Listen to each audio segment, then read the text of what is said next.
Hi guys, ఈరోజు పెసరట్టు అయితే చేస్తున్నాను. సో పెసలన్నీ నైటే నేను సోక్ చేసుకున్నాను. ఇప్పుడైతే మిక్సీకి వేసుకొని గ్రైండ్ చేసుకుందాం. సో అన్నీ మిక్సీకి అయితే వేసేసుకుంటున్నాను. సో పెసలతో పాటు నేను అల్లం పచ్చిమిరపకాయలు కూడా యాడ్ చేస్తున్నాను. సో మొత్తం అయితే గ్రైండ్ చేసేసుకున్నాను. నేనేమి ఉప్మా పెసరట్టు చేయట్లేదు, ఓన్లీ పెసరట్టు వేస్తున్నాను. సో బ్యాటర్ అయితే రెడీ అయిపోయింది.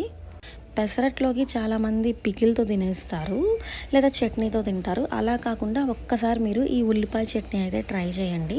దీనికి చిల్లీస్, ఆనియన్స్, చిన్న బెల్లం ముక్క అండ్ చింతపండు తగినంత సాల్ట్ వేసి గ్రైండ్ చేసుకోవడమే. చాలా చాలా టేస్టీగా ఉంటుంది. ఒక్క పెసరట్టు తినే వాళ్ళు కూడా 2-3 తింటారు, అంత టేస్టీగా ఉంటుంది. మా నెల్లూరు సైడ్ ఇదే చేస్తారు. సో ఇప్పుడు పెసరట్టుకి బ్యాటర్ అండ్ చట్నీ రెడీ అయిపోయింది. అండ్ ప్యాన్ కూడా నేను హీట్ చేసుకుంటున్నాను.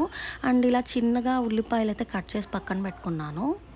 అండ్ ప్యాన్ మీద ఆయిల్ వేసి ఒక్కసారి ఆనియన్తో మొత్తం ఇలా రబ్ చేశాను. అండ్ ఆ ఎక్స్ట్రా ఆయిల్ అంతా తీసేయడానికి టిష్యూ తోటి మొత్తం వైప్ చేసేసాను. సో ఇప్పుడైతే పెసరట్టు పోసేద్దాం. అండ్ పెసరట్టు పిండిలోకి నేను ఎక్కువ వాటర్ యాడ్ చేయలేదండి, దీంట్లో వాటర్ యాడ్ చేయాల్సిన అవసరం లేదు. అండ్ ఈ దోశ ఏం లావుగా రాదండి, పలసగానే పెద్దగా వస్తుంది. అండ్ పైన ఆనియన్స్ అయితే స్ప్రింకిల్ చేసేసుకున్నాను. అండ్ ఆయిల్ కన్నా కూడా గీ వేసుకుంటే ఎక్కువ టేస్ట్ ఉంటుంది. సో నేనైతే ఆయిల్ అండ్ గీ కూడా 1 స్పూన్ వేసాను.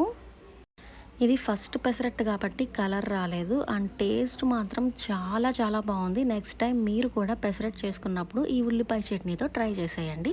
అండ్ మీకు కనుక నా వీడియోస్ నచ్చితే సబ్స్క్రైబ్ చేసుకోవడం మర్చిపోకండి. Thanks for watching. Please like, share and subscribe. Thank you.